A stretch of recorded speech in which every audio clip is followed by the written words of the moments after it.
Hey, everybody, welcome to the Jim Master Show Live Entertainment Lifestyle Talk Show Series. I see all those smiley faces waiting for our show live at 7 Eastern and 4 p.m. Pacific. It's so great to have you with us. It is Saturday night.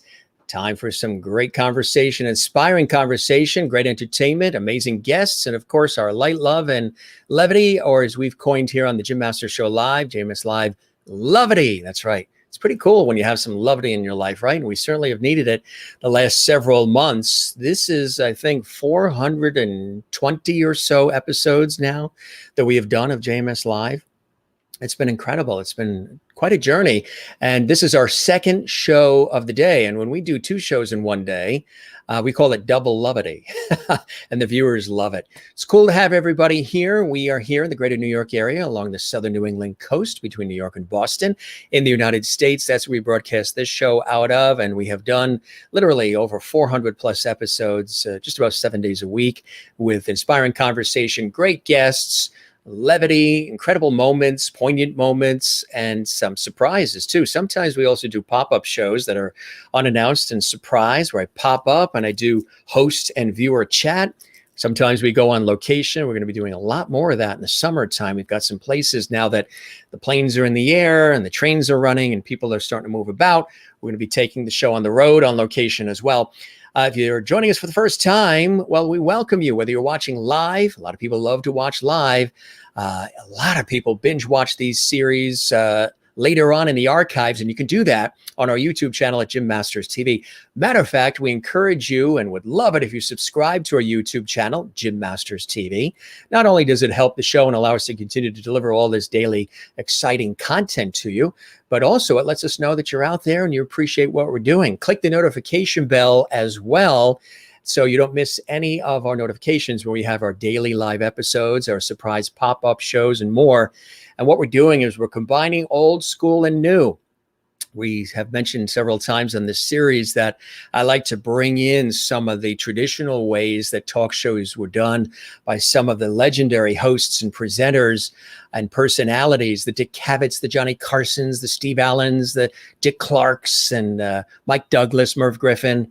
Those of you outside of the United States might not know who some of those people are, but if you Google them, legends in American television, pretty much, who've all had great talk shows and warm and inviting and fun and freestyle. So we have that essence, and then we blend it in with a modern vibe of today with guests from Broadway and Hollywood and television and film, music, culinary arts, sports, comedy, inspiration. Every show, every day, something different. Earlier, we had Malou Barbois, that wonderful singer and songwriter and actress, on the show this afternoon. If you missed that episode, she was live from Brussels, Belgium, and that was an amazing episode as well. Tonight, we have, even though it's June, we have October Project with us. We're going to talk about the derivation of the name, and they are incredible at what they do. And they all happen to be right now, they're from New York, but they happen to be in Connecticut in their respective locations. And we're going to chat with them in just a moment. But it's so great to welcome all of you here. Again, if this is the first time, we encourage you to check us out on our YouTube channel, subscribe to it. You see it right there on the bottom, Jim Masters TV. Click the notification bell and share that levity. Tell everybody you know about our series. And if you've ever missed any of the episodes, well, guess what? They're all available 24/7 on our YouTube channel for you to enjoy. Got lots of comments coming in here. We'll check them out in a second. Our viewers are very interactive during the show. They love to post. We welcome everybody to the show. We mentioned subscribing. We say tonight we welcome October Project, which is going to be amazing. And also, while you're watching on the YouTube channel, drop a like on this episode, on the video, and a comment. That would be great. I'd love to hear from you. And YouTube also monitors all that, so they love to see that too. So that is cool stuff as well. Let me tell you about our amazing guests. Yes, a trifecta of talent and passion and love and enthusiasm, starting with Emmy award-winning composer Emil Adler and award-winning writer Julie Flanders and transcendent lead vocalist Marina Balica. They are internationally acclaimed recording artists and producers who collaborate in the creation of musical recordings and events. Powered by Flanders' words and Adler's music and the group's trademark harmonies, their earlier work with Sony Epic and subsequent recordings have been enjoyed by millions of people. They're sort of bridging the worlds of pop and classical and a cappella and choral, and they continue to innovate the landscape of independent music, which is fantastic. Debuting during the 2021 Chorus America National Conference, a new choral recording of The Book of Rounds, 21 Songs of Grace, a rapturous song cycle of 21 musical rounds written by Flanders and Adler. We're going to share actually some samples of that as well. We're excited about that. That features Chorus Austin and guest artists, including Ryan Heller and the group's virtual choir of joy, which we're also going to share with you too tonight. Lots of music coming your way, an inspiring conversation. It's a song from this work released in October of 2020. And would you believe that that has attracted 163 performers from 15 countries and a YouTube audience of over 100,000? And of course, a 2021 Telly Award winner. Congratulations. They just had the Telly Awards too. Won a couple of those and they're beautiful awards. So kudos to them. Videos and singles for Grace, Ready, and Meadow have followed. We are going to be showing you those as well. Really amazing. If you're not familiar with their work, they are incredible and they are so passionate. And we are so honored to have all of them here. That's right. There's so many things with this beautiful weather right now that we're experiencing that they could be doing. Instead, they decided to drop by the Jim Master Show Live to spend the night with all of you. Here's Marina and Emil and Julie. Hey, gang. Welcome to the Jim Master Show Live. How are you? Yeah. Great. Thank you. Hey, Jim. Hey, I saw Emil was rocking and rolling to our theme song, huh? It's a sweet little number, I have to tell you. I love the chord progression. Isn't it? I tell you. I feel it. It puts you in a certain mood, a nice calm mood and sort of a lovety mood, right? We talk about levity on the show. How are you feeling guys the feeling? Levity? You're feeling the levity. That's perfect. Feeling the levity, yeah. How are you guys doing? You've obviously been very, very busy during a time when we've had time to reflect, time to, sort of refresh, reboot, reconnect, look at our lives and see what the next chapters are going to be and what we want to do and what we want to create and build. What have each of you been doing in that vein, as well as not only individually, but collaboratively? Julie, you start, girl. Okay. Well, I mean, we could start with collaboratively because I think that's what the keynote of the year was for us, was that, everyone got locked down and isolated, and we, music, or anybody who was singing, which became very dangerous to do in groups because of COVID, was super challenged to create work or make a living or do anything. So we decided to do everything that we could to gather together groups of people in new ways and new forms so that, we could contribute harmonizing elements to a really terrible situation worldwide. And especially, New York being a home city for us was especially hard hit, and the East Coast, as you know, was especially hard hit. So we ourselves were going through a pretty grim time. Yeah. And we decided that what is the opposite of that? It's joy. So yes, we collaborated to put together a virtual choir, having no idea how to do that yet. And to just bring together as many occasions as possible to either make music or do something fun with people or do something meaningful, to help people through a really awful time, to raise money for people, to, just contribute in our way as artists to the greater conversation of distress. We were trying to contribute things that were not distressing, and to just take a stand for things that were soothing or calming or beautiful or loving or levity.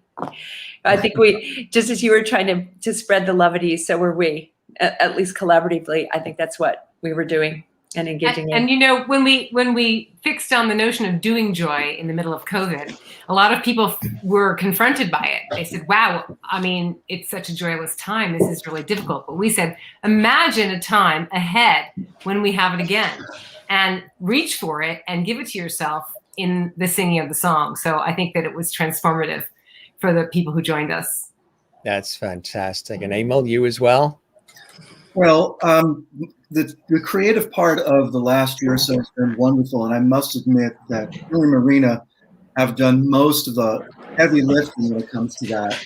And I have been hoping that we can also refocus on more material, etc. There was a pretty dark period in March because both Julie and I got COVID.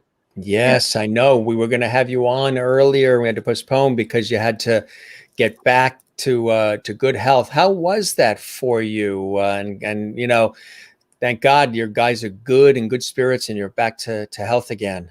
I will tell you, it was probably the worst 2 weeks of my life, and it was although I wasn't hospitalized, that was by my own choice. You know, I had this sense that if I were to have gone to a hospital, I would not have come out. So I, you know, through some dint of will, came it very, you know, at that moment, and all ended up fine. Julie got it as well, a fairly severe case of her own, but it really changed. It really changed everything. It changed in terms of our attitude, how to approach life from that moment on, and it was in the end probably a more positive experience than one would expect. You know, it's sort of like that feeling of the grass looking greener in the sky, looking bluer as a result of it. You know, you find everything is more precious, and so that part I'm grateful for. It was there were a lot of teachable moments, right? The entire situation with the pandemic, the economy, the civil unrest, the political craziness certainly has all come together at us all at the same time. Any one of those would be monumental to deal with, but all at the same time in the same year, and the start of a decade, which is usually a hopeful time. We're going into, I mean, 2020 had a great ring to it, didn't it? 2020. Oh, yeah. This Sure is going to did. be awesome. And so many people had so many plans and so many things booked and ready to go and sleeves rolled up, and then boom. So what I've said multiple times on the show really quickly is I think that there were three energies that got together and said enough.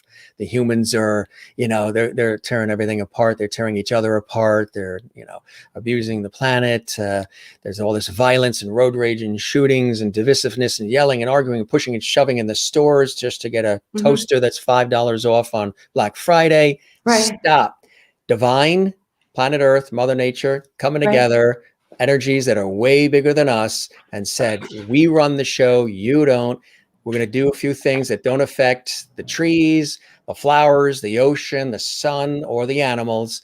It's going to be you, the humans, because you guys are just, this is not why we gave you this situation, all the bountiful riches of the earth. It's not why we, you know, gave you life. It's not why we foster life. And this has got to stop. This has got to stop. And they threw all these things at us. If the pandemic didn't affect you, then the wallet did with the economy, and then the civil unrest and the political craziness, all at the same time. And let's see, are you going to rise from the ashes more collaborative, more empathetic, more compassionate, more free thinking, more unified, or are you going to just continue to tear each other apart? Unfortunately, I still do see some people that are not exactly that friendly in the store or on the highway, and they're going right back, rushing right back into got to be number one and got to push the other person aside to get there and all that. And then there's others who are not doing that. There's others who paused, who reconnected with the simple things in life, music, very healing, family, love, going to the ocean, all these things that are blessings that are right there in front of us, the simple pleasures, and saying, you know what, we're going to celebrate that. As much as we celebrate the superficial or the glamorous stuff, we're going to celebrate the baking of the bread and the calling the grandmother on the phone and getting together. And I think that that's sort of some of what has happened, and I hope it continues to happen. Well, Jim, I like what you say about kind of distilling down to the simple things, because effectively, I mean, that's a good conversation leading us into the Book of Rounds, because Julie, when she wrote each of these 21 little prayers, little modern mantras, each one is a simple appeal to something essential about who we are as humans and life and, humanity. So it is the simple things that can nourish us most. And Jill, you want to talk about, it started as a very simple cycle of 7 rounds, little prayers. Effectively. Yeah. Really, when you think of it, it started as one little round, just one song, one simplicity. And then we realized these have a lot of power in them because they're written in a childlike vocabulary.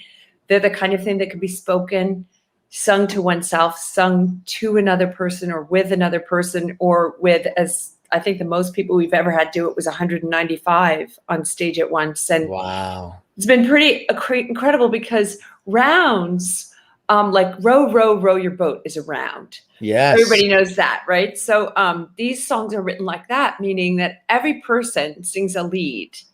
Each person is a lead singer, but then they are harmonizing automatically. And I think that's kind of a great metaphor for this time. Jim, what you were saying about the world, one additional, everything you said is so, as you said, a teachable moment. And then there's also the aspect of realizing we cannot disconnect ourselves from the rest of the world and pretend that what happens over here doesn't matter over there, or what happens over there doesn't, when you even think of it now, we're in a pretty good situation. But when travel starts again, if the world isn't collaborating, if we aren't thinking of everyone getting the vaccine or everyone getting what they need to be healthy and well, then all of us remain at risk. There's no escaping a risk in a planet this small with climate change or abusive nature. And so this is kind of the opposite version of that, where each voice matters.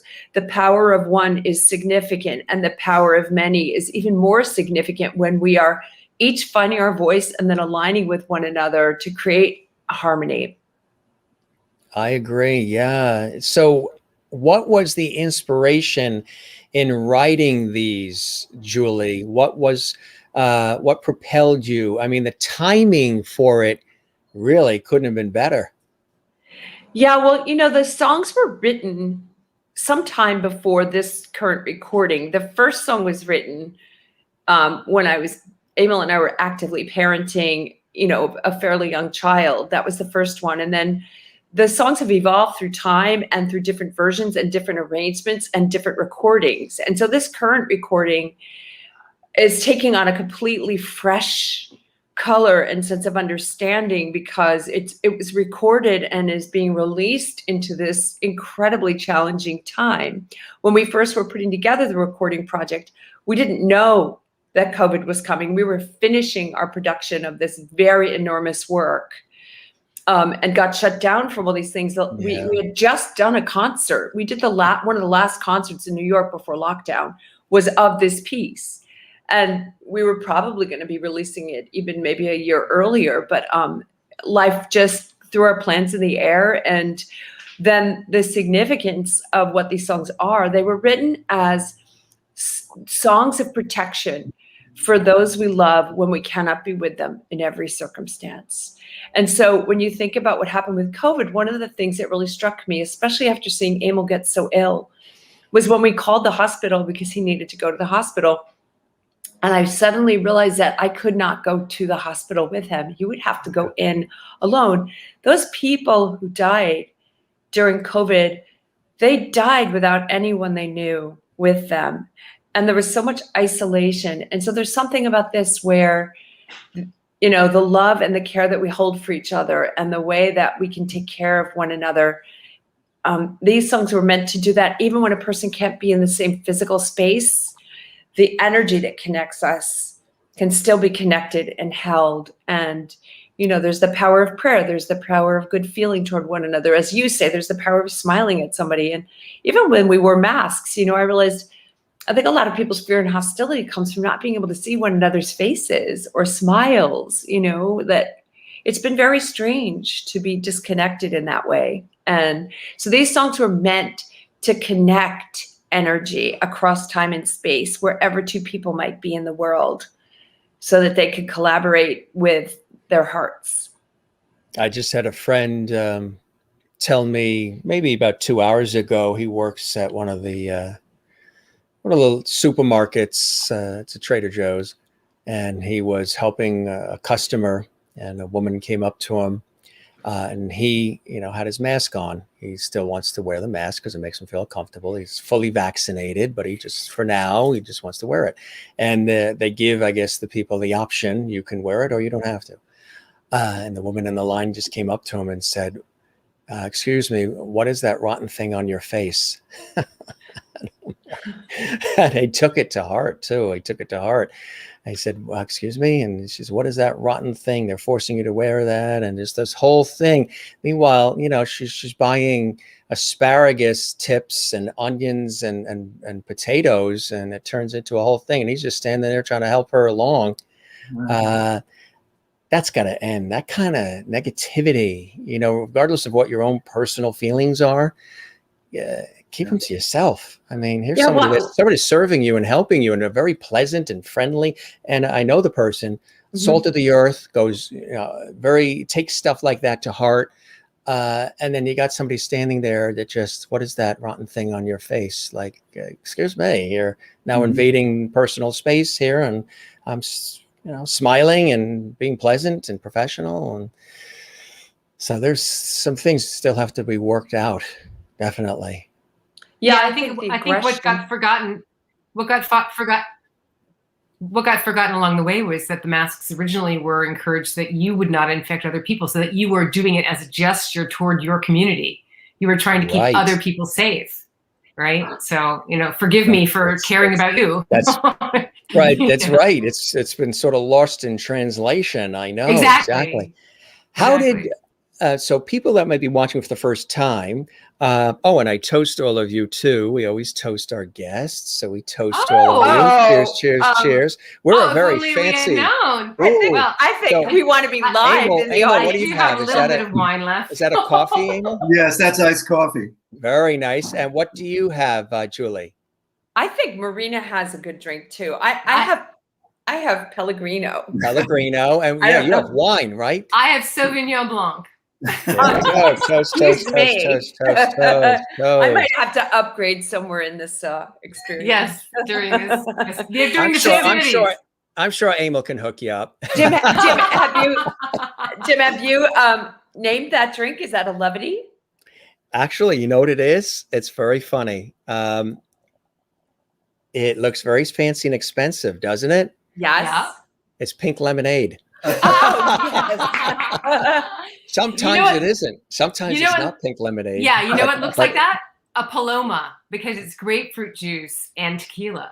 Oh, it looks just like that. Well, the night is young, and my Irish roots will quickly come out. Just want to let you know, we do have a cohort here who's usually with me, and he sends his best. George Burns is with us this evening. Hello, George. Remember when he played God? It's always good to have God on your side, right? Oh my God. Yeah, he's always with us every night. He's sort of my Ed McMahon, and he just wants to say hello. He's got his cigar, and he says hello. This was my aunt's, my mother's sister. Lillian collected dolls, and it got passed down to me. It's probably very valuable. It came out limited, I guess. It comes, it's supposed to be in a plastic bag in a box and put away, but I put him on the show about a year ago when we did a childhood nostalgic type episode, and everybody fell in love with him and some of the other characters we have. And he came out when for a limited time, I guess when he turned 100, they had these. Wow. So she collected it, and he looks real, doesn't he? It usually puts smiles on people's faces, and then sometimes I believe that's an actual size, by the way. That's his size. That is his size. That's right. And there'll be people I'll interview that are in Hollywood, and they're like, some of the veteran character actors would have you like, oh my God, let me tell you about the story when I worked with George. And I'm like, okay, that sounds good. That's great.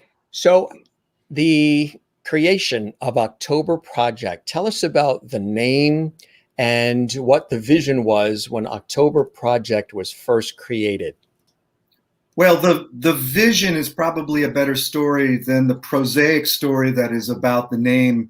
When we began to do a lot of rehearsal in a garage in Montclair, New Jersey. We spent many months there perfecting our sound and our harmonies and the songs that have been written for the band. And we had planned to play out for the first time in October of that year, and we really agonized over coming up with a name for the band. And I had put all the arrangement material into a file folder called October Project, because that was that was the date we were going to hit. And we never came up with a name, so we named it after the file folder. The October. Yeah. Yeah. So and then of course we didn't actually play out until November. there's one. And nobody's born in October. None of you born in October? No. No, but they're poetic reasons. They're poetic reasons too, which Julie can speak to. Good thing you didn't call it file folder. Actually, it almost was called file folder because because we struggled for a name, and we had these beautiful poetic names, and we realized that all of them ended up being taken. We would come up with a name we thought was very mysterious, like in camera or something, or Mysterium, and then we would find out, well, somebody else had that name. So we still wanted to name the band after something that was important to us or meaningful for the group. And so we said, well, Emil, you're the leader of the group. You're the leader of the band. What's important to you? And he said, my file folders are important to me. They keep me organized. And so we said, well, what's the name on the file folder that you have our stuff in? And so that's when it was like October Project. We were like, well, that's rather poetic. And it kind of fits the group because it's got, October is a transitional month where we move between seasons, and there's a lot of vivid beauty, but you're moving into darkness, but you're moving out of this bright, colorful time. Right. And summer. And so we thought that was good. And then Project sort of referred to the organized, sort of nerdy, classically, musically trained part of all of us. So it was actually a good fit. When we were asked this question, 25, 30 years ago when we began, we thought we were overly clever by relating the name of our band to the poem, The Love Song of J. Alfred Prufrock, because it also had the same dichotomy, the love song, and then this really staid name, J. Alfred Prufrock. So we thought October Project. I like that. Definitive at the end. Yes. So when it was created, what was the vision? What type of music? What was the message? What was the foundation of it all? It's been a long time since we got asked questions like that. And it's great to refresh ourselves, because I think it was a lot of the same elements that came up during COVID, which was collaborative, harmonizing. We wanted to favor beauty over cleverness. We wanted to favor the feeling of a group and cooperation and moving together in alignment, and everyone having importance and a role and significance. And I think the band was formed because of love for one another. We were all friends. The band formed in a group of friends. So like many bands do. Right. Well, since Julie and Emil have written the songs, I can brag about them. I can tell you that first of all, they're at the top of their craft, Julie being a literature major and Emil masters in composition and theory, but also their music was never faddish. It was always from the heart. Julie's lyrics are catalytic. You have an emotional catharsis listening to them. They help people rekindle their hearts. And Emil has an incredible gift for melodies that seem tapped from some universal vein. I mean, they are singable and they are immediate. And I mean, I'm so blessed to be in their company, because I truly feel that their gift is unique. And they write songs that matter. And the kinds of fan mail we've gotten over the years have always been a testimony to that. People, it's been part of their lives. It's come to them in meaningful moments through death, divorce, or it's uplifted them. It's carried them through. So we've never been like a hair band or a faddish band. We've always been a band that did it for what it meant, to us, and for what we hoped it meant to people. Yeah, and Jim, you come from a theater background, so I think that so do we. Our big dream was to write Broadway musicals, and at the time that we were really starting to write, I think that's what we thought we were going to be doing. So our music gets described as theatrical or dramatic or cinematic, And some people actually mean that as an insult. Like people will say to us, wow, it sounds very theatrical. And we're like, thank you. We didn't know that, that's not always a compliment from everybody, but we think it is. So well, similarly, people like to say, oh, it's just too pretty. And I'm like, that's okay with me. I mean, yeah, sorry. I also, thinking back to that time, I remember that all of us being friends and all of us being, musically inflected prior to forming the band. It was one of, we had spent a little time in the real world.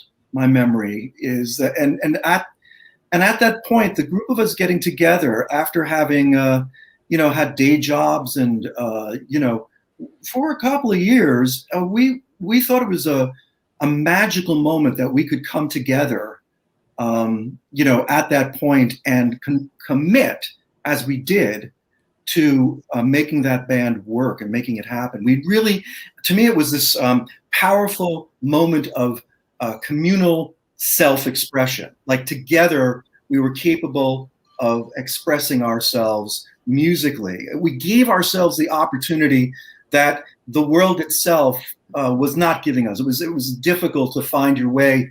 Like music is always a hustle, and and so we got together and we thought, let's just do this for ourselves. And I know that's not a magical answer, but I do remember it being a magical moment that when we all decided to do it, we did it.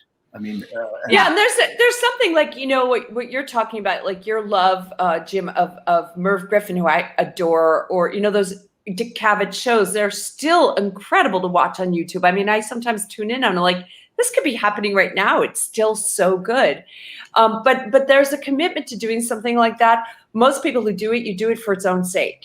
You're not doing it for some ulterior thing or to get somewhere else. You're doing it because you want to do it. Because otherwise you would never find the energy to take, like a weekend day on a Saturday when it's beautiful and do 2 shows. You do it because you're in love with the process of it. You're in love with the actual doing. It's not something that you do to get to somewhere else. It's something you do so you can be right there with each other and having that experience together of creating and giving it in the world and having an audience and audiences become a part of the fabric of it. Exactly right. And you get to express yourself and stay collaborative, creative, and connected, and engage with great folks like you. And we all learn and we all share in a communal way. I'm very communal too, probably why I am a host. I love communal experiences, and we get the chance to do that in this sort of scenario here. As far as the music, tell us about the music and the genres that you weave in and out of, and some of the styles for folks who are just discovering October Project live or later in the archives with this episode tonight. Well, go ahead, Jewel. Oh, I was just going to say probably. Oh, I like that. You guys did that in stereo. Probably Emil should address that on the level of the real compositional and production elements. But what I would say is that, one of the things we've always been excited about is there's a friction of elements to music, no matter how you're making it. Even one person, one composer, one arranger is always moving through friction and dissonance toward consonance or resolution. I mean, that's what music is. It's these little frictions that move across time and create a kind of little shiver of experience. And one of the things about being in a band that's wonderful, or being in a collaborative of any kind, is you get a friction of people's taste, aesthetics, what they like, what they prefer, what they listen to and what they don't listen to. And I think in October Project, we have the elements of all of that. So Emil could speak to some of them, and Marina for sure can speak to some of them, because her whole life has been involved in harmony and harmonizing, and everything from a cappella and choir to being this beautiful lead singer that she is. But she, even as a lead singer, she has an amazing commitment to sharing the light, which is, by the way, another thing a host does. You're sharing the light. And I think all of us are committed to making sure that friction of elements, that no one is excluded from some sort of contribution of their own fingerprints, like there's all of us. But then Emil is the organizing, originating, generative genius of music for us. but he manages somehow to bring in and elicit the best from every musician that ever plays with us. And there's a lot of them. So he's making everyone be the best version of themselves and making all those things come together into something that feels and is cohesive and feels like it has its own personality and signature. So Emil, why don't you talk to you a little bit about how do you actually do that? How he masters everything you just so eloquently described. I know. Wow. Yeah, I didn't recognize myself in that description, but thank you. Really if you ever need a reference, really? ask Julie. Well, he does make us all better. I mean, we all look good because of Emil. It's a team, right? You guys are great together. Well, it's yeah. So a band is, if it's a good band, it's really a democracy in the sense that everybody has a say, an equal say, or feel they should. Now, one of the things that is sort of counter to that is the music usually comes from one or two people in the band. It's a rare band where everyone writes, and but our band. So I guess it's appropriate that I would begin a conversation about influences, and it's not really interesting. It's not like you'll hear in the music what I consider my influences. But I was classically trained, and I studied theory, and I like a lot of classical music. I don't think anything October Project does sounds like anybody classical. Of course, anybody my age was in love with the Beatles, and I think you'll find some things that sound like the Beatles in terms of arrangement and chord progressions and things like that. But I liked Leonard Bernstein and theater music, so all of that somehow gets in a mix, but the moment Julie and I begin to collaborate on something, it's no longer whatever it is that I think are relevant musical directions. They're going to be changed by Julie's words and by her opinion. Like, for instance, one of the things that Julie has gotten me out of over these years is the use of, and I hope I don't get too technical, but there's something called a seventh chord, which you'll hear a lot in jazz. And Julie has this sensitivity to it. Like, she's got an allele in her DNA that doesn't allow for a seventh chord. So if I play something, it's the broccoli of music. It's just the broccoli of music. The broccoli of music. I like that. So if I play one in there, she'll just, jump off her chair.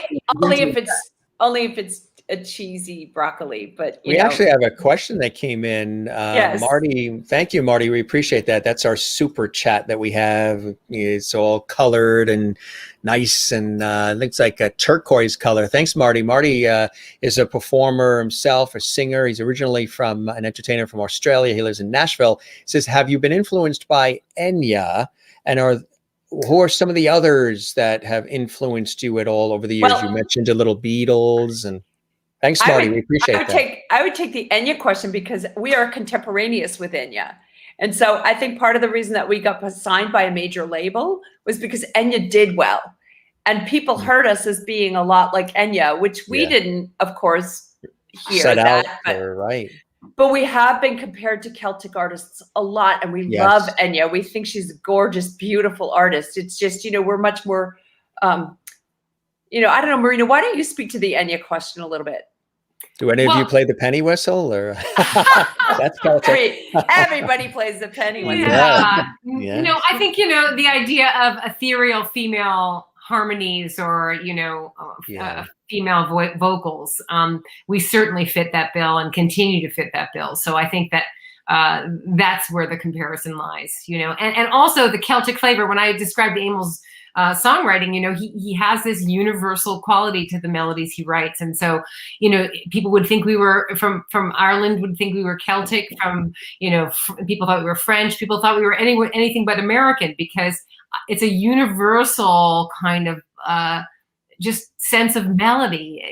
So yeah, that would be my analysis. And then I don't think we can skip the one of the things that we've been doing in the last year is really pulling together a choral or a cappella, really big groups. And so Emil and I have been sort of smashing apart like a typical pop song and then finding a place in the center where, a choir could go or a marching band could come through. And the Book of Rounds is strictly choral with, fanciful elements in this particular version of it. But, the album that we have coming in October, we are going to be bridging this work that we've done in these large choral works with what we do in October project. So that should be a really interesting moment of, bringing together some of these elements with what people have known us for previously. People say, well, how does all of this match itself? If you're doing,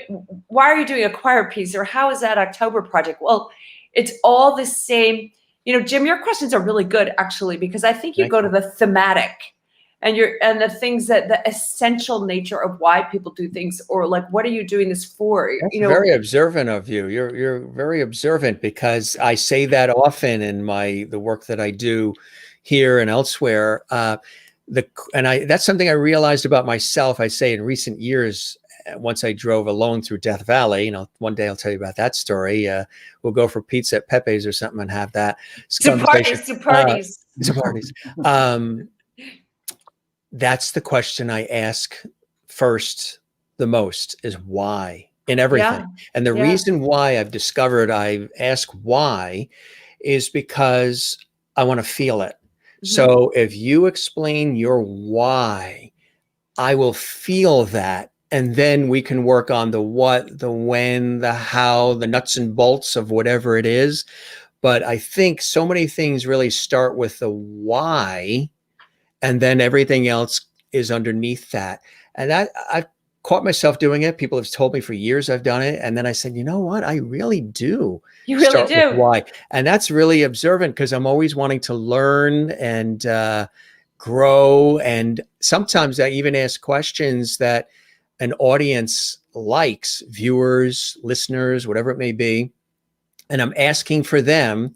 And I'm also asking for me, because I want to learn how you got through life and decisions you made. And okay, we have this group here, but what's underneath the name October Project? Who are these people? What do they bring to the table? What their lives are about? What is it that they hope we are left with through their art and their talent?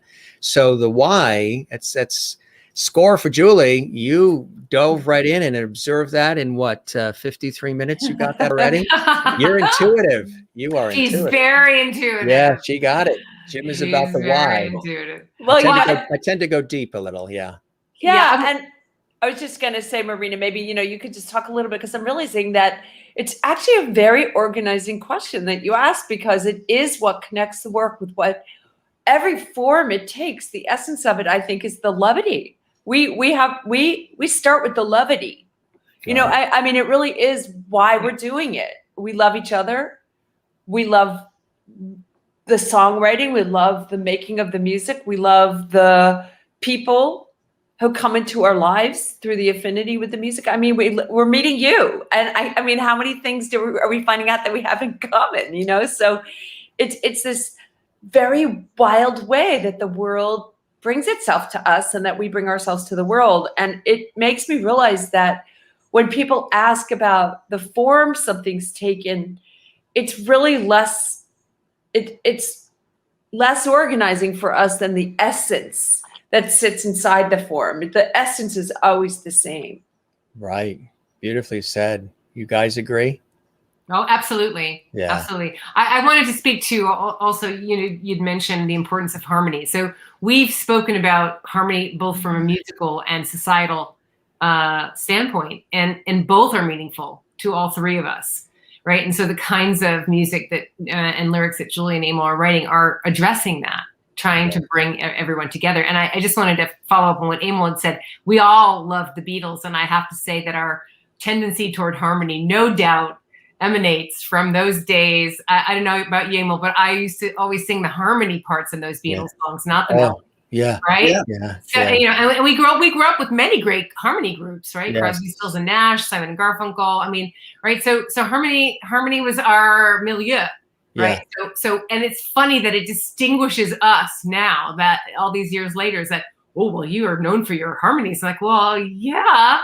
But that's a cool thing. That's a great. I love music when you hear choral groups, even Christmas music, and you hear these choral groups that are so incredibly blended and harmonious. It just takes that music to heights that are beyond, anything that you could ever imagine. And you mentioned harmony, and I think we're on the same page with that because I'm a Libra, so we're all about balance and harmony. Oh, totally. So I often say, maybe I should have been born on the planet of love, Venus.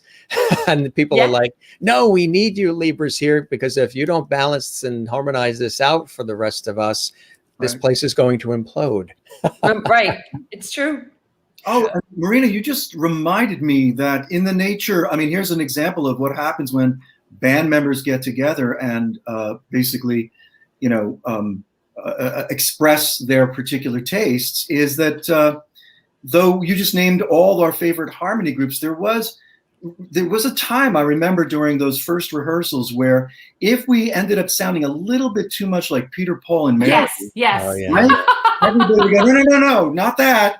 We can't be there. We have to sound something else. Yes, cool harmonies, exactly. Yeah, and I think one of the things that is distinguishing about us is the harmonies are, they sound very accessible and easy when you hear them, but they're biatch to sing. They're they're really hard. And the album that we have coming next, Emil decided that he would write both my part and Marina's part to be leads, meaning that if you heard what I sing as harmony to Marina as its own melody, it works. Mm-hmm. And if you hear them together, you hear something completely different. And it was such a challenging compositional challenge. And then it was totally a singing challenge as well, Marina, wouldn't you say? Yes. But I think as a result, I don't think I've ever heard about a project where the actual harmony and melody line were written as two independent melodies, each of which could stand on its own. So I think it's very exciting. We're excited to be putting that out. Well, you guys complement each other so well. You have this wonderful thread, but yet each bring this uniqueness of your talents that really stand out, that just complement the other. Your strengths and your passion and your skill sets are unique, but yet when put together, it's like a powerhouse of music and healing and all of this, right? That's what I'm getting from it. Thank you. Well, we've known each other since we were teenagers too. So really? we do have How did you guys meet? Somebody asked that. I think Merlin in Canada asked, how did you all meet? Well, it starts with Julie and Emil. Wait, it's so ridiculous. But Julie knew you were going to meet before you guys met. I'm sure she did. Probably did. There's no doubt. Yeah, well, I think I was the first one of the two of us to realize that it should be a long-term thing. So, and it was, right. I met Emil when I was 14. Wow. So we went to high school together. Yeah, there's high school. And then Julie and I were college freshman roommates. So we met at 17. We met at 17, yeah. Oh, no, Marina and I met in Connecticut, and Emil and I met in New Jersey. And New Jersey. Wow. Yes. That is amazing, huh? Yes. And here you are today, and a few years later. Making beautiful music together. Absolutely. We actually have some music here. Speaking of music, we've got a couple of wonderful videos here that are fresh, hot off the presses. The first one is Grace. Tell us, they're all incredible. Tell us about Grace. I work as a hypnotherapist, and so I've had the good fortune to work with people to really change their lives. And one time I was working, the two types of people that have really taught me are working with professional opera singers and professional athletes, which opera singers are athletes. But I was helping a woman prepare a very difficult piece of music, and she had begun, without realizing it, to rehearse a fear of a mistake that she had made. And she couldn't stop.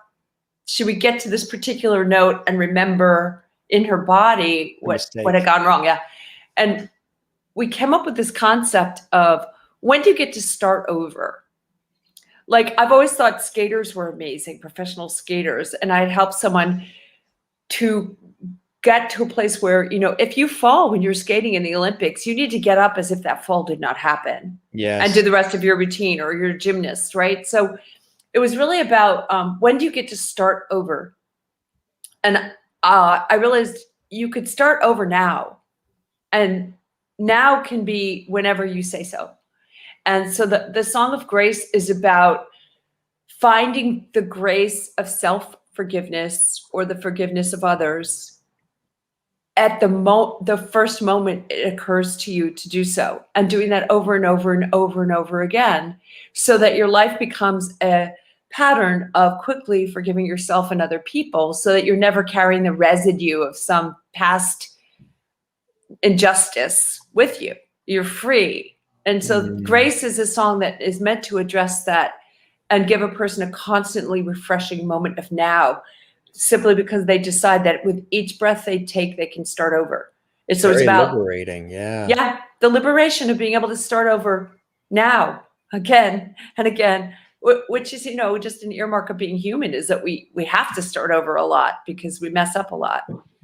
And if this year has taught us anything, that's one of the things, right? Live with grace, for sure. Yeah. Life is short, precious, and fragile. And so perfect timing for all of this. Let's listen to this, gang, and then we'll come back. We'll chat a little more. All right. Put some ice cubes in those glasses. We're just getting going on the Jim Master Show Live. Or Tom Snyder used to say, watch the colored teenies fly through the air. Good old Tom Snyder. All right. Time for some grace. Now in this moment, it's time to start over. Open your heart, you know there's nothing to forgive. Starting now in this moment, it's time to start over. Open your heart, you know there's nothing to forgive.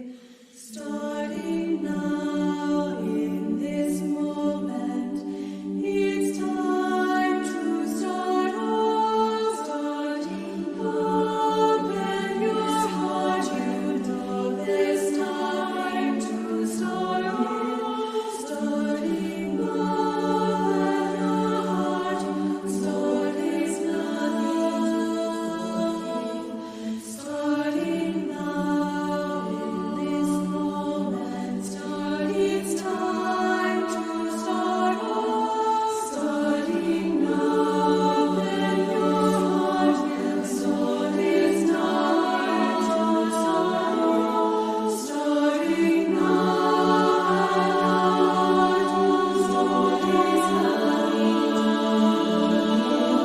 Starting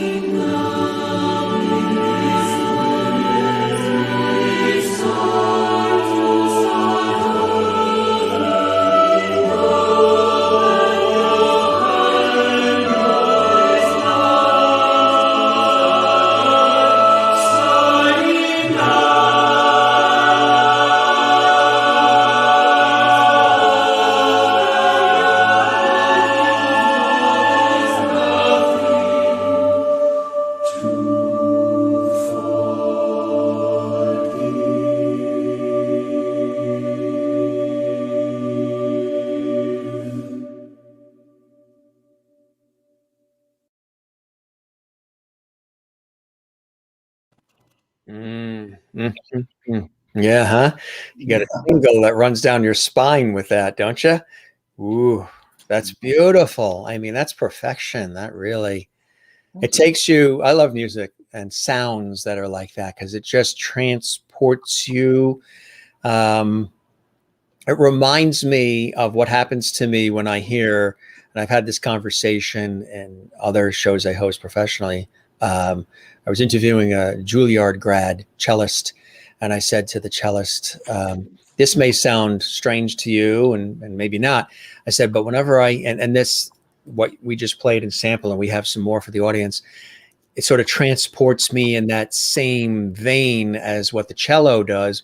When I hear the cello, for me, it stops traffic. Whenever I hear the depth, the melancholy warmth of the cello, ever since I was a kid, when I heard it in Christmas music or anything, when I heard that sweet, warm, sort of authoritative, melancholy flavor of the bass of the cello, it would stop traffic. So I'd always hear it in music. I'd always hear it when it's singular or when it's with other instruments, and it would sort of be a grounding or a root, like the tree trunk, and it's like the thick roots with every other thing around it.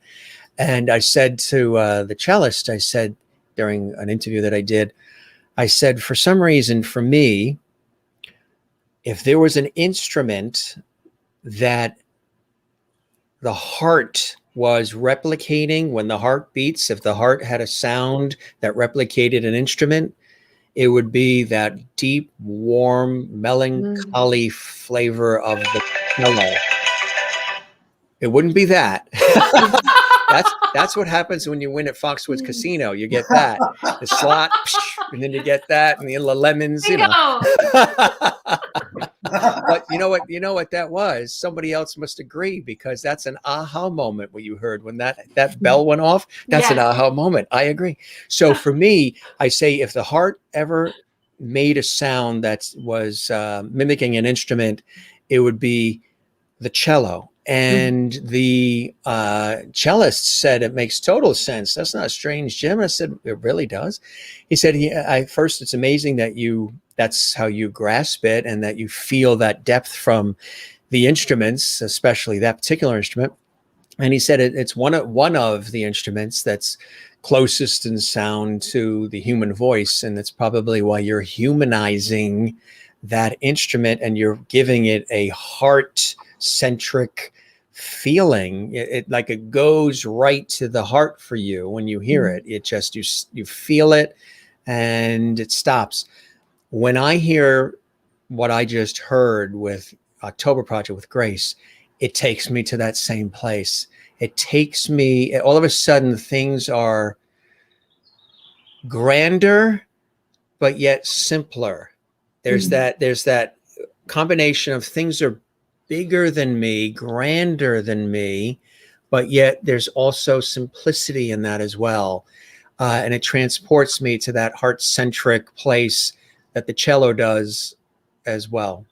Probably a little more of an answer than you would have ever expected, but that's what Jim, that's what I get. That's totally makes total sense, and actually is something that musicians know about that instrument. And what is similar, I mean, the cello in its upper range, especially that beautiful plaintive quality, and it does sound like something human. And not to make so in other words, composers go to it because the instrument itself does a lot of the work for you.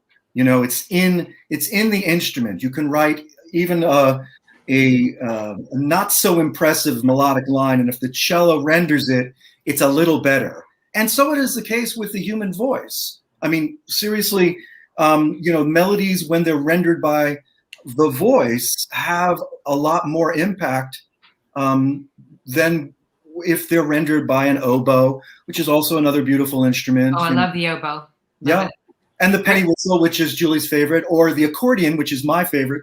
But the voice is definitely, it's one of those things that it's if you've got the right singer, it's hard to screw up. There's a lot of elements in a song, the words, the melody, but the singer is critical, and it's the nature of the human voice that helps us to that heart place that you speak of. So, very astute of you. Well, also, I mean, consider the shape of a cello, right?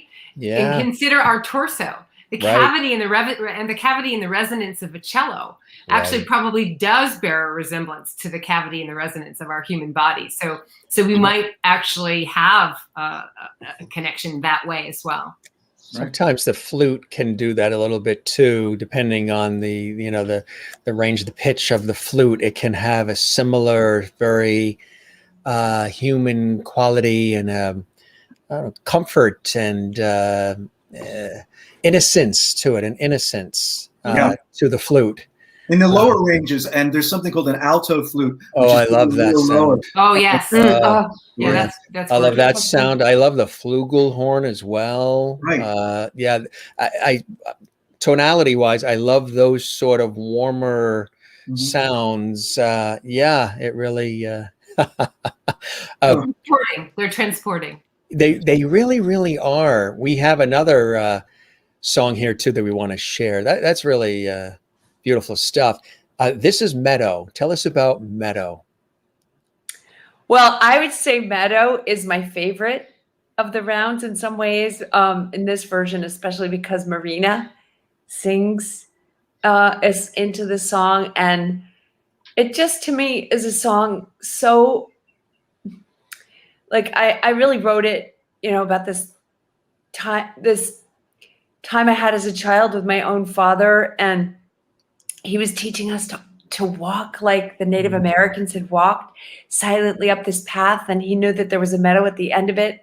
And like all 5 of us kids were walking behind him.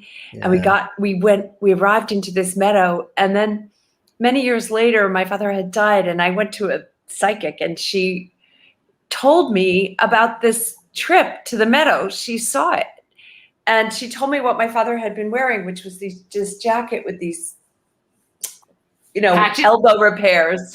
Yeah. And he had, Patches. no matter how much my mother tried to get rid of that jacket, he would not get rid of that jacket. And she saw both the jacket and the meadow. And so when I was writing these, my father was so important to me. And just the feeling of love that I still have for my father, I carry it in the world. And I feel like this song is what I would want my own son to feel, of my love for him. And when Marina sings it, because she's my best friend, I feel her love. And I usually see Marina 2 or 3 times a week, but during COVID, Yeah. I probably saw her 2 or 3 times this whole year. Yeah. And so for me, just having her voice and hearing her sing this song, and then connecting it to all these people that I hadn't seen and probably wouldn't see that had sung the rest of it, it's just, for me, this song is really meaningful. The feeling of this kind of beauty and safety of Mother Nature, and just the idea of being outdoors where it smells fragrant and we're safe. I just love this song. It's interesting because that's what I've been telling everybody is, especially at the height of the pandemic. It's funny that you say that. I've been telling people, as has seemed in the last several months, like the whole world is unrecognizable, and things maybe that you followed or believed in are unraveling, and everything seems like you're in the fun house and you're on those steps that keep going up and down and you can't figure out what's going on. Go to the constants in life. Go out to nature and go out to, where the squirrels are getting their nuts, or go into a garden, or, go to the ocean. And the ocean, huge for me, always being by the ocean. It's my Zen place, swimming, surfing, boogie boarding, sailing it, just being in it because of the rhythm and the tide. It's larger than me. It has life in it. It's warm, it's cold. It has the sun rising out of it, the sun setting in it. So it's almost like the beginning of the day and the ending of the day happens over the ocean.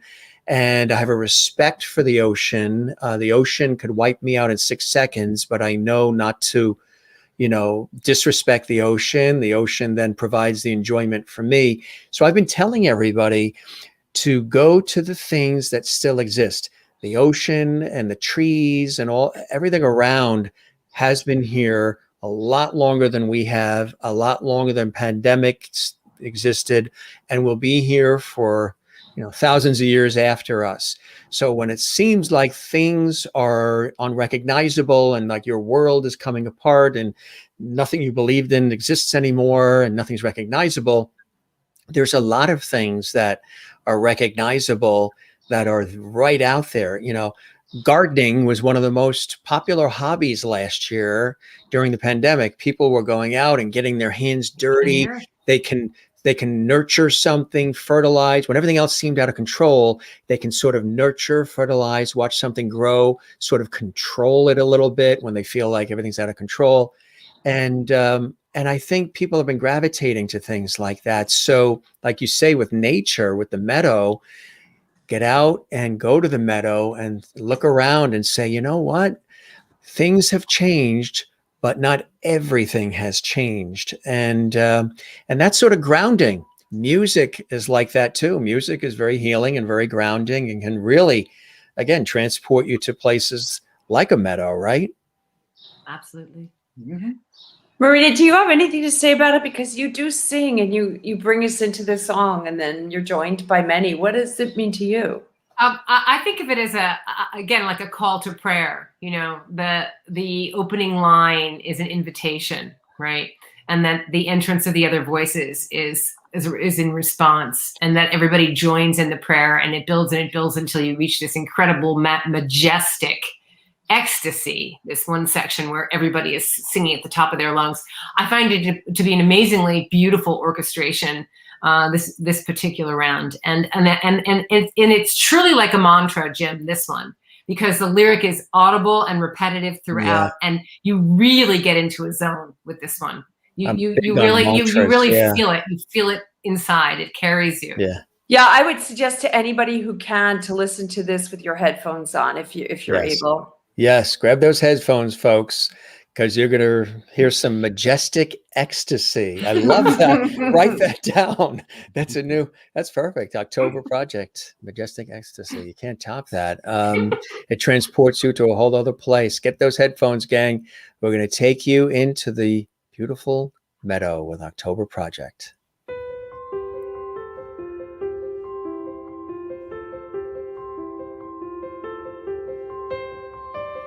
I will always love you in the shelter of my mind.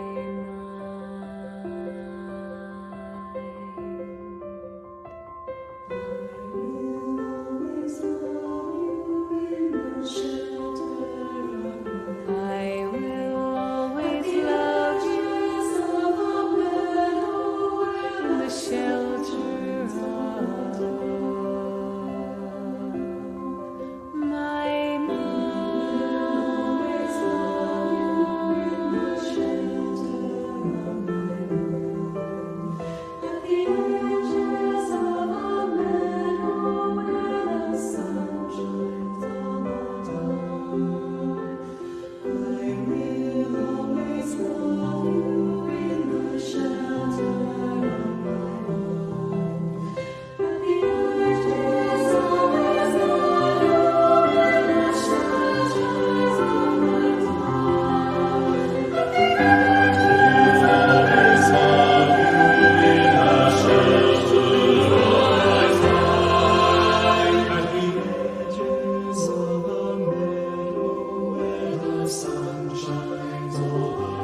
That's exceptional. I don't know. Does it take your breath away when you hear it, even though you guys are the ones doing it? It's like, That one Well, section always gets me. That one huge. Whoa! Go ahead, Joe. Yeah. Absolutely. I just want to show you some of these comments coming in too. Mesmerizing, beautiful, pure love. Wow. Goosebumps from head to toes. Merlin watching in Canada. Jane is watching in Sweden. Fantastic. Anne is watching in Jacksonville, Florida. Magnificent. Jen Barry watching in Allentown, Pennsylvania says, October Project, thank ye for bringing me Daddy David back alive in my heart to me. Blessed be Slancha, the Irish toast. So a lot of people are getting various things and relating to it in their own personal ways to the music. And that's the beauty of it. You have an intent, you have, an idea, but then people sort of take that, they don't rewrite it. They just take elements of it and they relate it to their own lives, their own experiences, and they sort of make it their own. Again, they don't change the essence of it, but it's enhanced because they connect it to their own life's journey, right? Perfectly said. Perfectly said. Go ahead, Julie. I was going to say, Julie has always said that when people have asked her, what was the inspiration behind your lyric? What is the story behind that lyric? She said, the lyric is what it means to you. Sometimes people have better versions of what a song means than I do. One thing I would really say is that it's, we're listening one song at a time and it's very rapturous, but this is a 21 song piece. And it is one to the next. It's 1 hour. For when somebody really needs a kind of a purifying experience, a nourishing experience that can, elevate their spirit or bring them out of something dark or sad or just, shake it off. To listen to this for 1 hour is utterly mood altering. It really is. It's like a mind wash. Is it spiritual? Are there spiritual elements to it? I would imagine people will connect that. I think it's deeply spiritual because it's about finding that purity of the space inside of yourself where you connect with the highest in yourself that meets with the highest in another, because that's really what it is. And you would think about like every one of those people is singing their heart out to someone, for someone. Right. We were we went very deep into the process with this choir, and there were extraordinary things happening in the lives of the people who are singing this piece. Some of them very devastating, and they formed a very cohesive unit in the working on the piece, in the recording of this piece live together, where people had deaths during the recording process, or just really deep things happening to them, and they managed anyway to come to this singing and put that love, that faith into the song. So the spirituality of it, I think, is just to commit to things higher than your own ego, your own self, your own day-to-day worries and petty concerns. It's really about living into that greater thing that we all are, that greater part of our nature. Those experiences that the choral group members had probably only enhanced and made richer their performances because they were pulling from deep within various feelings that were still raw to them and being able to express it almost in a cathartic, therapeutic way through their voices and in a collective way, which that can be magical, huh? Yes. I don't know. Magic's happening everywhere now. As Marina said, majestic ecstasy is what that is. That's what that is. But I have to say, catharsis has always been a big part of the songs that Julie and Emil have written. We've spoken about it, and it's always evident in live performance, the kinds of experience we see happening out in the audience. And these songs reach deep within certainly ourselves as performers, but from what we see from the people receiving it, I mean, they are meant to be transformational. Yes, absolutely. We have another one too that'll transport us to another time and place, and that's Ready. Tell us about Ready. This, Julie, these questions always go to you because my answers are going to be pedestrian and technical about musical issues, and you Well, really I'd love to each give us. time. Well, we'll have Julie, but give us some of the technical and Oh, so people can get a Well, sense of how this really comes together from your angle too. I'd love to hear that. well, well, one thing that I'd love Emil to address would be rhythm, because Yeah, rhythm in this yeah. piece was incredibly important, and the fact that we recorded live meant that, when you record one voice or one instrument at a time, which is typically how you do it in pop music, you can make changes. So if one person makes a mistake, it doesn't affect the group. But Right. in this, we had fewer options, and Emil and Marina spent literally months trying to figure out how to get the best moments of what each group, what everyone had done to come together in this very unusual way that we recorded it. Maybe you could speak a little bit about that, Emil, especially in terms of Ready, which had a lot of rhythmic challenges. Yeah, I'd love to hear that. it's there's the recording process. I thought my answers about the compositional process would be equally a ho hum, but the thing about this the recording process is, you set up with a choir. It was in Austin. It was very hot. It was in an old church, and there was traffic outside. There was no way to turn on air conditioning because you could hear that. And if you couldn't hear, so there's all the challenges of the actual recording process. The piece itself, because for me, the joy of the 21 pieces was to challenge myself in the form that even though I'd studied counterpoint in school, and I realized, much later in life that I'd never written a round. So after hearing rounds sung by my child's classmates and thinking how beautifully uplifting the form was, I thought, let's get into the form. And Julie was all into it. But for me, it was mostly about what note, these things are melodies that harmonize with each other. And there are typical ways to go about it with typical chords. Let's just, stay not too technical. There are less used chords that drive this. And I challenge myself to use those rather than the more substantive, easy to render versions. And also I would start the melodies and different notes of the primary chord, the one that begins the piece, the so-called tonic, and then move through from those notes through the modes, and in sometimes different and odd time signatures. For instance, we just heard a piece in 5/4 that went to 6/4 in the middle, and 5/4 is used to be a real challenge. I think it's far more common in popular music than it was in the day.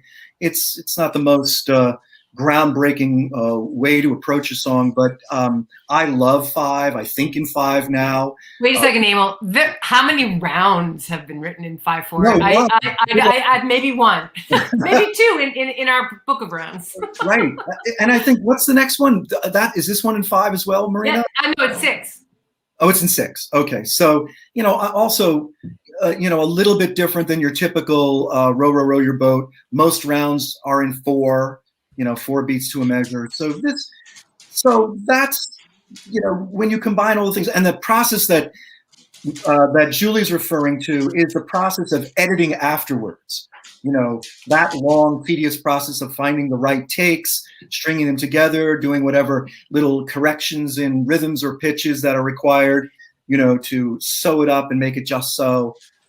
Because we have those tools now, of course, we use them. Some people overuse them. We try to keep it as intact as possible. And so that was a challenge. And Marina was great at. Marina has perfect pitch. So I have good relative pitch, and so does Julie. But Marina's is literally perfect. So Yeah. you can't get away with singing an E flat flat. Yeah. She's going to hear it wrong. And Yes. I'm going to accept it as, hey, it sounds bluesy, or something like that.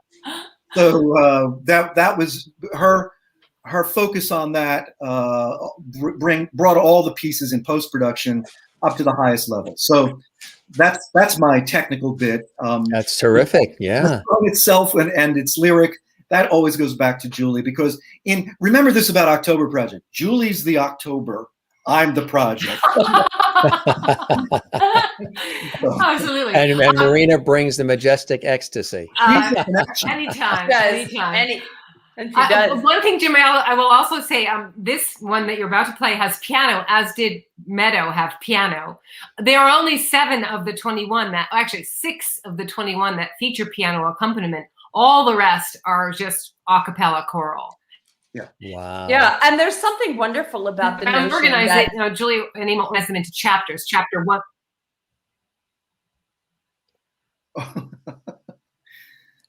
Who froze?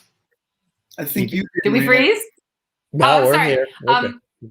Yeah, no, I was just saying that this one you're about to play has piano, and that they're organized into 3 chapters. First chapter, very simple rounds. Second, a little more complex, and the third are all accompanied. 6 with piano and 1 with percussion. Which, by the way, in live performance, our last live performance was with a marching band. So. Wow. All right, gang. Here's Ready from our friends October Project on the Jim Masters Show Live. Enjoy. When the sky is falling and your heart is broken,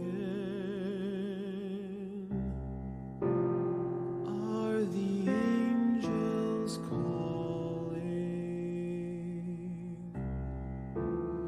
When you are alone,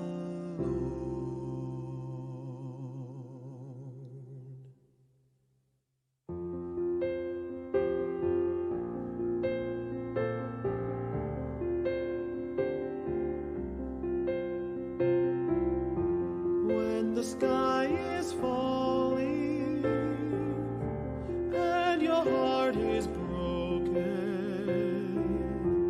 are the angels calling?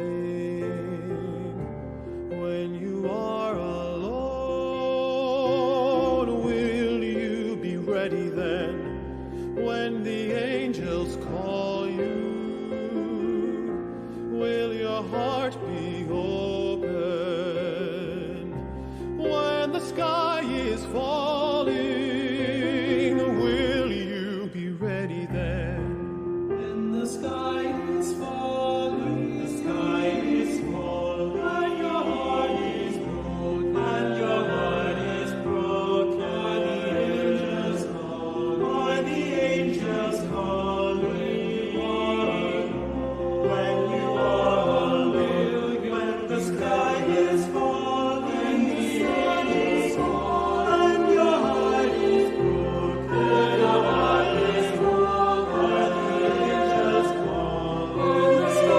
is broken, are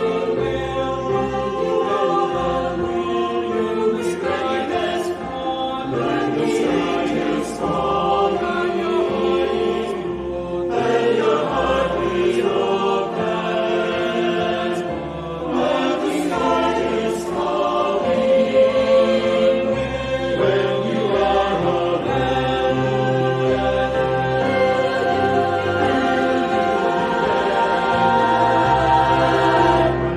When the sky is falling, and your heart is broken, are the angels calling? When you are alone, when the sky is falling, the sky is falling, your heart is broken, are the angels calling? When you are alone, when the sky is falling, the sky is falling, your heart is broken,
That's really, really incredible. Absolutely incredible. I just want to show you some of the comments coming in. Mesmerizingly beautiful, pure love. And Anne says, magnificent. A couple more coming in here as well. Joan Sandow says, what a wonderful evening. We hold many things in the shelter of our minds. Yes, your talent is so beautiful. Thank you for sharing this tonight. Marty Thompson has a spiritual aspect to your music. Jen Barry in Allentown, Pennsylvania. Jim and October Project, thank you for spending time with us. This is a magical night. Gary Troyer says, wow, so powerful. Jane in live in Sweden says, this almost makes me cry. So beautiful.